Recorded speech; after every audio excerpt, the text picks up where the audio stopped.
মুসলমান বন্ধুরা, আল্লাহ পাক রব্বুল আলামিন বলেন, আমি তোমার সাথে শুধুমাত্র ন্যায়ের বিচার করি না, মুহাব্বতের কারণে আমি আল্লাহ তোমার সাথে ভালোবাসার বিচার করি। এই ভালোবাসার বিচারটা কেমন? আপনার কাছে কোনো মানুষ যদি অপরাধ করে, আপনার বাড়িতে যদি চুরি করে, ন্যায় বিচার এটাই হবে, তার চোরাইকৃত চুরি হয়ে যাওয়া মালটা আপনাকে ফেরত দিতে হবে। আপনার দয়া এতটুকুন হতে পারে, আপনি ওকে হয়তো মারবেন না, বলবেন যা যা আমি একে মাফ করে দিলাম। এমন কোন বিচারক পাওয়া যাবে না যে বলবে 10,000 টাকা চুরি করেছো, তোমার চুরি করা টাকা দেওয়া লাগবে না, তোমাকে মাফ করে দিলাম, সাথে সাথে আবার তোমাকে আমি 10,000 টাকাও দিয়ে দিলাম, পুরস্কার দিলাম। পাওয়া যাবে এরকম? তাহলে আল্লাহ বলেন, বান্দারে আমি আল্লাহ শুধুমাত্র তোরে মাফ করি না, আমি আল্লাহ তুই যা যা করছিলি, যত পাপ করছিলি, সব পাপগুলা আমি আল্লাহ সওয়াবে প্যাকেট করে তোকে হাদিয়া দিয়ে দিই। এর চেয়ে বিচার, সহজ বিচার, সুন্দর বিচার, ভালোবাসার বিচার, মহব্বতের বিচার আর কোথায় পাবেন? মুসলমান বন্ধুরা রে আমার, কিতাবের মধ্যে লেখা হয়, আপনি সুবহানাল্লাহ বলতে তো আপনার শরীরের চার্জ খরচ হবে, কিন্তু আপনার চোখ দিয়া কাবা শরীফ দেখতে কিন্তু তেমন চার্জ খরচ হবে না। আপনি চোখ দিয়া তাকালে আপনার শরীরের ব্যাটারির চার্জ কম খরচ হবে। আল্লাহ পাক রব্বুল আলামিন আপনাকে এত ভালোবাসেন, আপনি যদি দুই চোখটা দিয়া আপনি কাবা শরীফের দিকে শুধুমাত্র মুহাব্বতের নজরে তাকান, আল্লাহ পাক রব্বুল আলামিন আপনার তাকানোর কারণেই ওই ইমানদারের আমলনামার ভিতরে আল্লাহ নফল বন্দেগীর সওয়াব দান করে। এবার আপনি চিন্তা করেন, কোন কারণে আমার জবানের দাম? এবার আপনি চিন্তা করেন, কোন কারণে আপনার চোখের দাম? শুধুমাত্র চোখ দিয়া দেখতেও তো কিছু এনার্জি খরচ হয়, কিন্তু আপনার অন্তর দিয়া ইচ্ছা পোষণ করতে তো আপনার কোনো এনার্জি খরচ হয় না, আপনার শরীরের কোনো শক্তি লাগে না। আল্লাহর পয়গম্বর বলেন, আল্লাহ পাক রব্বুল আলামিন এই একজন ইমানদারকে কি পরিমাণ মর্যাদা দিয়েছেন, ইমানদারকে কি পরিমাণ ভালোবাসেন, আপনাকে কি পরিমাণ মহব্বত করেন শোনেন। আপনি মুখ দিয়ে বলতে শক্তি খরচ হয়, আপনি চোখ দিয়ে দেখতে আপনার দেহের শক্তি খরচ হয়, কিন্তু আপনি যদি অন্তর দিয়ে কল্পনা করেন আপনার কোনো শক্তি খরচ হয় না। আল্লাহর নবী বলেন, তুমি এখনো দান করো নাই, তুমি শুধুমাত্র দান করার নিয়ত করলা, তুমি এখনো নামাজ পড়ো নাই, শুধুমাত্র নামাজ পড়ার নিয়ত করলা, এখনো পর্যন্ত একটা ভালো কাজ করো নাই, ওই ভালো কাজের নিয়ত করলাম। আল্লাহর নবী বলেন, শুধুমাত্র নিয়তের কারণেই আল্লাহ পাক রব্বুল আলামিন তোমার আমলনামার ভিতরে একটা নেকি আল্লাহ লিখে দেয়। সুবহানাল্লাহ বলবেন না? কিসের কারণে আপনি নেকি পেলেন? শুধুমাত্র নিয়তের কারণে, অন্য কোনো কারণে নয়। এখন এখানে যারা আছেন তারা জবাব দেন, নিয়ত করার জন্য কি কোনো প্রকারের শক্তি খরচ হয়? একটু আওয়াজ করে বলেন, হয়? হয় না? তাহলে এবার চিন্তা করেন যে আপনার জবানের মূল্য বেড়ে গেল, আপনি জবান দিয়ে মিথ্যা বলেন, এরপরেও ওই জবান দিয়ে সুবহানাল্লাহ বলে আল্লাহকে ডাক দিলে আল্লাহ সওয়াব দেন। কিসের কারণে? আপনার চোখের দাম বেড়ে গেল, চোখ দিয়া গুনাহ করেন, এরপরেও চোখ দিয়া কাবাঘর মুহাব্বতের নজরে দেখলে সওয়াব হয়, মা বাবার দিকে মুহাব্বতের দৃষ্টি দিয়া দেখলে কবুল হজের সওয়াব হয়। এরপরে আপনার অন্তরের ভিতরে কত রকমের বদগুমানি, মানুষকে ক্ষতি করার চিন্তা, এইটা সেইটা, এত কিছু করার পরেও নেক কাজের নিয়ত করলে সাথে সাথে আপনার আমলনামার ভিতরে সওয়াব ওঠে। এটা আল্লাহ যদি আপনাকে ভালো না বাসতেন কখনো কি এটা সম্ভব হতো? এই ভালোটা বাসেন আল্লাহ কিসের কারণে? এই ঈমানের কারণে। হ্যাঁ, আল্লাহ মোহাব্বত করে আমাদেরকে ডাক দিয়া বলছেন, এই তোরা না আমাকে মানলি, ইয়া আইয়ুহাল্লাযীনা আমানু আতিউল্লাহ। আমি বলতেছিলাম এটা ডাকের ব্যাখ্যা করলাম, আল্লাহ যে আমাদেরকে ডাক দিয়েছেন, কি পরিমাণ মোহাব্বত করে ডাক দিয়েছেন চিন্তা করেন। জাহান্নামে তো আর আল্লাহ এমনি দিবেন না, একবারে আপনি পাপ করছেন আর আপনারে ধরে নিয়ে জাহান্নামে দিবে, বিষয়টা এরকম নয়, কখনোই নয়। আল্লাহ কতবার আপনাকে সতর্ক করছেন, কি পরিমাণ মহব্বত করে আপনাকে সতর্ক করছেন, এটা আপনাকে বুঝতে হবে। এটা আপনাকে বুঝতে হবে। আপনি একবার পাপ করলেই আল্লাহ আপনাকে ধরে নিয়ে জাহান্নামে দিবেন, বিষয়টা এরকম নয়, কখনোই নয়। আল্লাহ মোহাব্বত করে আগে ডাক দিয়েছেন, হে বান্দা তুই আমার দিক থেকে কেন গেলি সরে, আয় আয় ইয়া আইয়ুহাল্লাযীনা আমানু, আমি তোকে এত ভালোবাসি যে কাফের সারাদিন দান করলেও একটা টাকা দান করলে 1000 কোটি টাকা দান করলেও 1 টাকা দান করার সওয়াব হয় না। আর তুই যদি 1 টাকা দান করিস, আমি তোকে এত ভালোবাসি 1 টাকা দান করলে 700 টাকা দান করার সওয়াব আমি তোর আমলনামার মধ্যে উঠিয়ে দেই। জোরে কোন সুবহানাল্লাহ। আমি এত ভালোবাসি, আয় বান্দা আমার দিকে আয়, কেন আমার দিক থেকে ফিরে গেলি? আল্লাহ এভাবে করে আমাদেরকে কোরআন শরীফের মধ্যে ডাক দিয়েছেন। বাবারে, যাদেরকে আল্লাহ জাহান্নামে দিবেন ওই ব্যক্তিগুলার কিসমত কত খারাপ, ওই ব্যক্তিগুলার কিসমত কত খারাপ। তারা একটু কোরআনটা খুলে দেখুক যে আল্লাহ কি পরিমাণ আফসোস নিয়ে কয়েকটা কথা বলছেন কোরআন শরীফে আমাদেরকে লক্ষ্য করে। আল্লাহ আফসোস করে বলছেন, ইন্নাকা কাদিহুন ইলা রাব্বিকা কাদহান ফামুলাকিহ ইয়া আইয়ুহাল ইনসান মা গাররাকা বিরাব্বিকাল কারীম। আল্লাহ বলছেন, এই মানুষ, কোন জিনিস তোমাকে ধোঁকা দিল তোমার রবের ব্যাপারে? আল্লাহ এটা আফসোস করে বলছেন, কোন জিনিস তোমাকে তোমার রবের ব্যাপারে ধোঁকা দিল? আরে রবের ব্যাপারে যদি ধোঁকা নাই দিবে তাহলে মসজিদগুলো খালি কেন? রবের ব্যাপারে যদি আমাদেরকে কেউ ধোঁকা নাই দিবে তাহলে এখনো যাত্রা জুয়া সার্কেস কয়দিন আগে হয়ে গেল কেন? রবের ব্যাপারে ধোঁকা যদি আমাদেরকে কেউ না কেউ নাই দিবে তাহলে আমাদের ঘরের মধ্যে থেকে টিভি এখনো সরে না কেন? রবের ব্যাপারে যদি ধোঁকা আমাদেরকে কেউ না কেউ নাই দিবে বাবাজি, তাহলে তুমি কোরআন জানো না কেন? জানার পরেও তুমি পড়ো না কেন? রবের ব্যাপারে তোমাকে কেউ যদি ধোঁকা নাই দিবে তাহলে তুমি কোরআনটা মানো না কেন? কথা বলেন ঠিক না বেঠি? কেউ একজন ধোঁকা তো দিছে।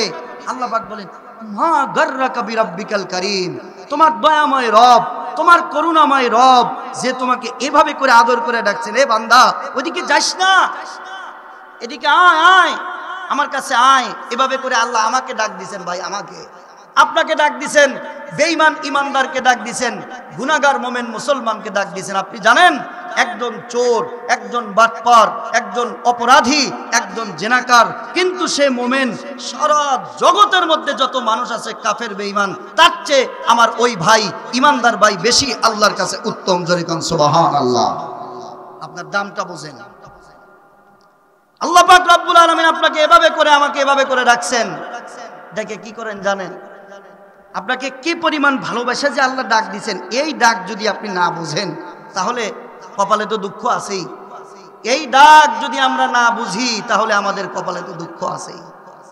আল্লাহ পাক রব্বুল আলামিন আদর করে ডাক দিছেন কিভাবে? আপনি যত পাপ করেন, শুধুমাত্র যদি 4টা শর্ত মেনে আপনি যদি তওবা করতে পারেন। কয় শর্ত মেনে তওবা করতে পারেন? 4 শর্ত মেনে যদি আপনি তওবা করতে পারেন, আল্লাহর পয়গম্বর বলেন, এই যে মনে করেন যে আপনি এখন বয়স হলে আপনার 40, 50, 60, এই 50-60 বছরের মধ্যে আপনি জীবনে কোনোদিন নামাজ পড়েন নাই।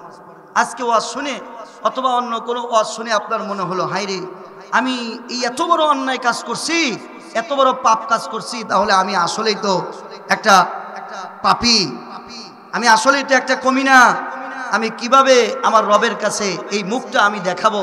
এই আফসোস আপনার অন্তরের মধ্যে এসে গেছে। একাই আপনি চলে গেছেন মসজিদে আল্লাহর কাছে তওবা করার জন্য।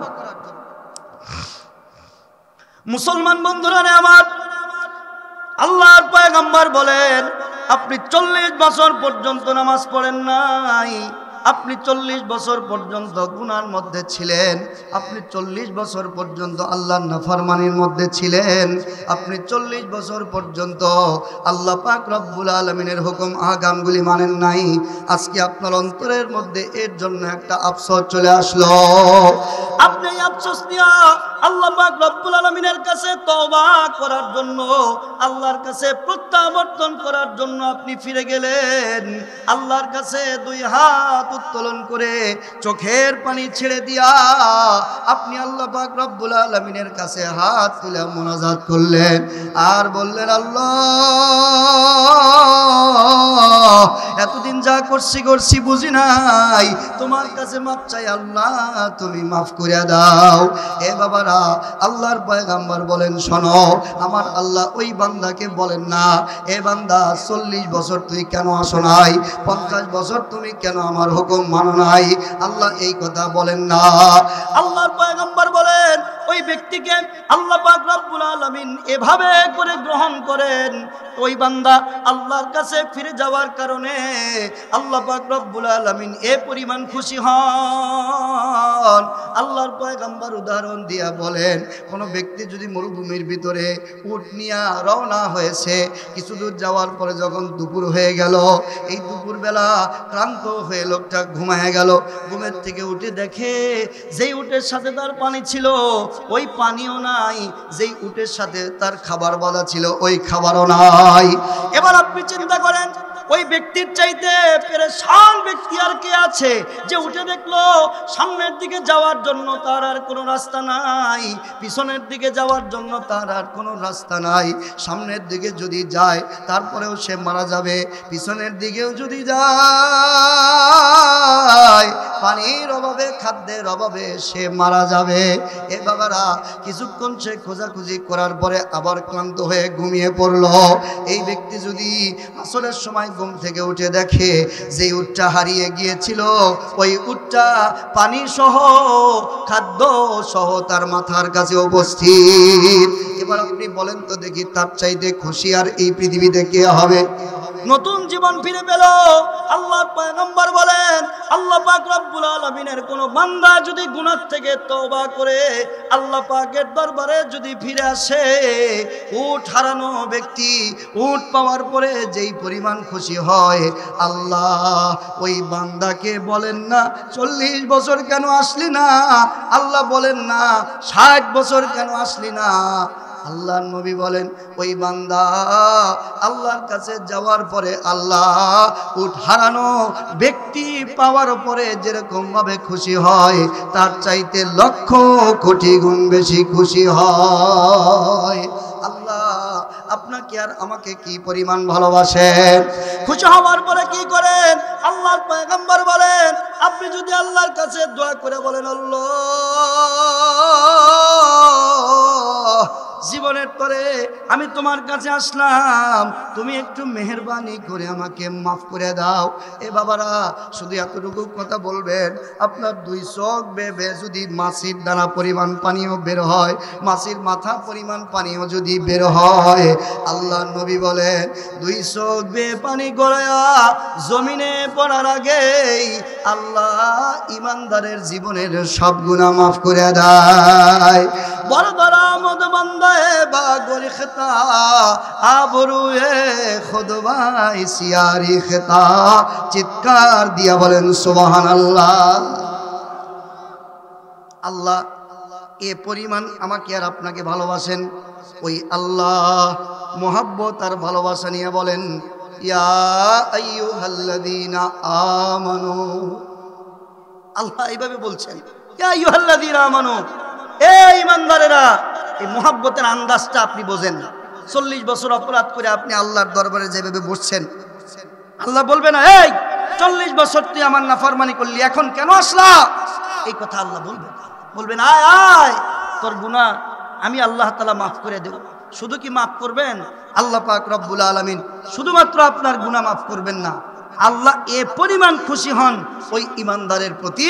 কোরআন শরীফের মধ্যে আল্লাহ পাক বলেন, যেই ব্যক্তি খাঁটি তওবা করতে পারে, খাঁটি তওবা করতে পারে, ফিরে আসতে পারে কোরআনের কাছে, ফিরে আসতে পারে রাসূলুল্লাহর আদর্শের কাছে, আল্লাহর দরবারে কেউ যদি ফিরে আসতে পারে, আল্লাহ পাক রব্বুল আলামিন তার অতীত জীবনের গুনাহ, উলাইকা ইউবাদদিলুল্লাহু সাইয়্যাতিহিম হাসানাত, আপনার 40 বছরে যে পরিমাণ গুনাহ ছিল, আপনার 60 বছরে যে পরিমাণ গুনাহ ছিল, 4 শর্ত মেনে তওবা করার দ্বারা আল্লাহ পাক রব্বুল আলামিন আপনার 40 বছরের যত গুনাহ ছিল, এই সব গুনাহকে আল্লাহ খুশি হয়ে সওয়াব দ্বারা পরিবর্তন করে আপনার আমলনামায় উঠায়া দেন।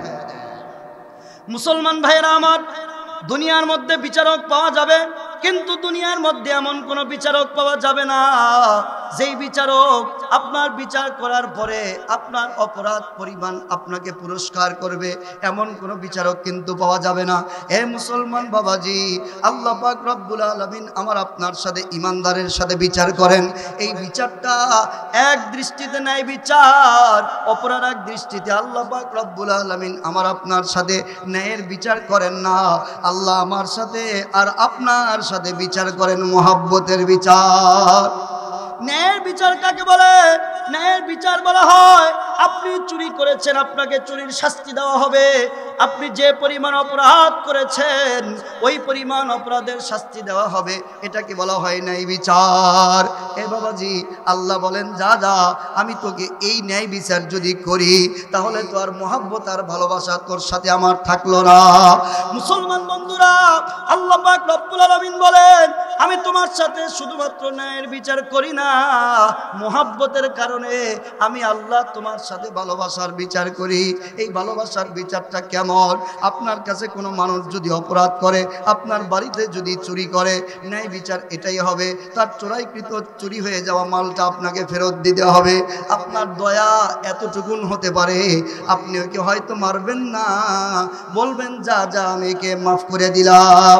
এমন কোনো বিচারক পাওয়া যাবে না যে বলবে 10,000 টাকা চুরি করেছো, তোমার চুরি করা টাকা দেওয়া লাগবে না, তোমাকে মাফ করে দিলাম, সাথে সাথে আবার তোমাকে আমি 10,000 টাকাও দিয়ে দিলাম, পুরস্কার দিলাম। পাওয়া যাবে এরকম?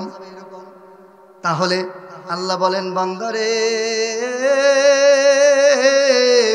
আমি আল্লাহ শুধুমাত্র তোরে মাফ করি না, আমি আল্লাহ তুই যা যা করছিলি, যত পাপ করছিলি সব পাপগুলা আমি আল্লাহ সওয়াবে প্যাকেট করে তোকে হাদিয়া দিয়ে দিই। এর চেয়ে বিচার, সহজ বিচার, সুন্দর বিচার, ভালোবাসার বিচার, মহব্বতের বিচার আর কোথায় পাবেন? কথা বলেন না কেন? হ্যাঁ বাবাজি, আল্লাহ এ পরিমাণ মহব্বত আর ভালোবাসা আপনাকে দিয়েছে। এবার এই মহব্বত আর ভালোবাসা দিয়া আল্লাহ পাক আমাকে আর আপনাকে ডাক দিয়া দুইটা কথা বলছে। আমার ওয়াজের মূল পয়েন্ট হলো এখানে। এতটুকুন কথা আপনি বুঝতেন না যদি এই কথাগুলি আমি আপনাকে না বুঝতাম। আল্লাহ, আপনারা এখানে অনেকেই আছেন আরবি জানেন না, যারা আরবি জানেন না, তাফসীর জানেন না, তাদেরকে এটা বুঝাইলাম। ওলামায়ে কেরাম তো জানেন যে ইয়া আইয়ুহাল্লাযীনা আমানু, এই হে ঈমানদারগণ, এই কথাটার ওজন কত। এটার ওজন যদি আপনি না বোঝেন, তারিফ আর পরিচয় ডেফিনেশন যদি আপনার জানা না থাকে, তাহলে কোনো কাজ হবে না। কোরআন শরীফ আপনি চিঠির মতো পড়ে যাবেন। কোরআনের কথার ওজন আপনাকে বুঝতে হবে। এই ওজনটা আমি খুবই সংক্ষেপে আপনাকে চেষ্টা করলাম বুঝাবার, আমার সাধ্য নাই বাবাজি। আল্লাহর কথা আপনাকে পরিপূর্ণরূপে আমি বুঝাই দেই। আল্লাহ এত ওজন দিয়া কথাটা বইলা মাত্র দুইটা কথা বলছেন, বড় মোহাব্বত করে আমাদেরকে, ইমানদারদেরকে। কয়টা কথা বলছেন? দুইটা কথা বলছেন। এক নম্বরের কথা বলছেন ইয়া আইয়ুহাল্লাযীনা আমানু আতিউল্লাহ। এক নম্বর কি বলছেন? আতিউল্লাহ। একটু আপনারা সবাই আমার সাথে বলেন। এক নম্বরে বলছেন আতিউল্লাহ। কি বলছেন? বলেন আতিউল্লাহ। দুই নম্বরে আতিউর রাসূল। দুই নম্বরে কি বলছেন? আতিউর রাসূল। এক নম্বরে আল্লাহ পাক রব্বুল আলামিন বলছেন আতিউল্লাহ, দুই নম্বরে আল্লাহ পাক বলছেন আতিউর রাসূল। এই দুইটা আরবি কথার বাংলা কি? এই আরবি দুইটা কথার বাংলা হলো, আল্লাহ পাক বলেন এক নম্বর, ইমানদারেরা তোমরা আমার অনুসরণ করবে। আতিউল্লাহ, কার অনুসরণ করবে? আমার অনুসরণ করবে, এক নম্বর কথা। দুই নম্বর কথা হলো আতিউর রাসূল, রাসূলের অনুসরণ করবে। এক নম্বর আল্লাহর অনুসরণ, আর দ্বিতীয় নাম্বার হলো রাসূলের অনুসরণ। কথাই হলো দুইটা। কথাই হলো কয়টা? দুইটা। এই দুইটা কথা আল্লাহ পাক আমাদেরকে ডাক দিয়া বলছেন। এখানে একটা কথা আপনাকে ভালো রকম জানা থাকা দরকার। ছেলে, বাবা তার ছেলেকে কখন বলে আমার কথার অবাধ্য হবে না? শিক্ষক আর ছাত্রকে কখন বলে যে আমার কথার বাইরে যেতে পারবে না? নেতা তার কর্মীকে কখন বলে যে আমার ওয়ার্ডারের বাইরে যেতে পারবে না, দোকানের মালিক তার কর্মচারীকে কখন বলে যে আমার কথার বাইরে এক চুলও যেতে পারবে না, কখন বলে বাধ্য হয়ে তার কথা শুনলে বলে, না অবাধ্য হয়ে যখন কথা শোনে না তখন এ ধরনের কথা বলে? হ্যাঁ, এটা তাফসীর আপনাকে বুঝতে হবে। এই যে এখানে দিয়েছেন তাফসিরুল কোরআন মাহফিল, এখানে শুধুমাত্র ওয়াজ করলে চলবে না, এটা আপনাকে বুঝতে হবে কখন বলে এই কথাটা। আল্লাহ এত মহব্বত করে আমাকে আপনাকে ডাক দিয়া যে একটা দুইটা কথা বললেন, এই আমাকে মানবা, এই আমার রসুলকে মানবা, এই দুইটা মাত্র কথা আল্লাহ কখন বললেন, কেন আমাদেরকে বললেন? বলার দরকার তো ছিল না। আমরা তো যখন পড়েছি লা ইলাহা ইল্লাল্লাহ তখনই তো আমরা আল্লাহকে মেনে নিয়েছি। আমরা যখন পড়েছি মুহাম্মাদুর রাসূলুল্লাহ তখনই তো আমরা মুহাম্মাদুর রাসূলুল্লাহকে মেনে নিয়েছি। তো আল্লাহকে মানার পরে আবার আল্লাহ আমাদেরকে মানার কথা বলেন কেন? রাসূলকে মেনে নেওয়ার পরে আবার আল্লাহ আমাদেরকে রাসূলকে মানার কথা বলেন কেন? কথা বোঝা গেল আমরা রাসূলকে মানার স্বীকৃতি প্রদান করেছি, কিন্তু আমাদের জীবনে আল্লাহ তাআলার বিধান এখনো বাস্তবায়ন করতে পারি নাই। আমরা রাসূলকে আমাদের আদর্শ বানাতে পারি নাই, আমাদের সমাজে রাসূলকে ঢুকাতে পারি নাই, আমাদের দেশ ব্যবস্থায় রাসূলকে ঢুকাতে পারি নাই, আমাদের অর্থনীতিতে কোরআনকে ঢুকাতে পারি নাই, আমাদের বিচারে কোরআনকে ঢুকাতে পারি নাই। এজন্য আল্লাহ বলেন, যারা কালেমা পড়ছো এখনো কুফরি জীবন ব্যবস্থায় চলো, যারা রাসূলকে মেনেছো এখনো সুন্নাত পালন করতে পারো না, এখনো সুন্নতের সমাজ গড়তে পারো না, তারা জেনে রাখো শুধুমাত্র আমাকে মানার ঘোষণা দিয়া বাড়িতে বসে থাকলে ইমানদার হবে না। স্টেট কার্ড সুন্দর করে বলে দিলাম, আমাকে যারা মানার ঘোষণা দিয়েছো তারা মৃত্যুর আগে অবশ্যই আমাকে মেনে তারপরে কবরে আসতে হবে। কথা বলেন ঠিক না বেঠে? আল্লাহ এই কারণে এটা বলছেন, তাছাড়া তো এটা আল্লাহর বলার দরকার ছিল না। আল্লাহ কেন আমাদেরকে বললেন, এই ইমানদারেরা আমাকে মানবি, আমার রাসূলকে মানবি? ইমানদার মানুষ কখন হয়? ইমানদার হয় যখন কালেমা পড়ে। কালেমার মধ্যে তো এই দুইটা কথাই আছে, লা ইলাহা ইল্লাল্লাহ মুহাম্মাদুর রাসূলুল্লাহ। লা ইলাহা ইল্লাল্লাহর মধ্যে আছে আল্লাহ, আর মুহাম্মাদুর রাসূলুল্লাহর মধ্যে আছে মুহাম্মদ সাল্লাল্লাহু আলাইহি ওয়াসাল্লাম। তো আমি যে আয়াত আপনাদের সামনে তেলাওয়াত করেছি, এই আয়াতের মধ্যে কয়টা জিনিস আছে? এই দুইটা জিনিসই আছে, আতিউল্লাহ আল্লাহর অনুসরণ, আতিউর রাসূল রাসূলের অনুসরণ। আমরা এখানে সবাই মুসলমান, কালেমা পড়ছি, আল্লাহকে মানছি, তাহলে আল্লাহ আবার কেন বলা লাগবে আমাদের এই আমাকে মানবা? কেন আবার বলা লাগবে এই রসুলকে মানবা? তাহলে বোঝা গেল ছাত্র ওই সময়, শিক্ষক ওই সময় ছাত্রকে বলে, এই আমার কথা মানতে হবে, এক চুল পরিমাণ এদিক সেদিক করতে পারবে না। ওই ছাত্রকেই বলে যে এই ছাত্র তার শিক্ষকের কমান্ড মানে না। কথা বলেন না কেন? দোকানের ওই কর্মচারীকেই তার মালিক বলে আমার কথার বাইরে যেতে পারবে না, যে 19-20 করে। কথা বলেন ঠিক না বে ঠিক?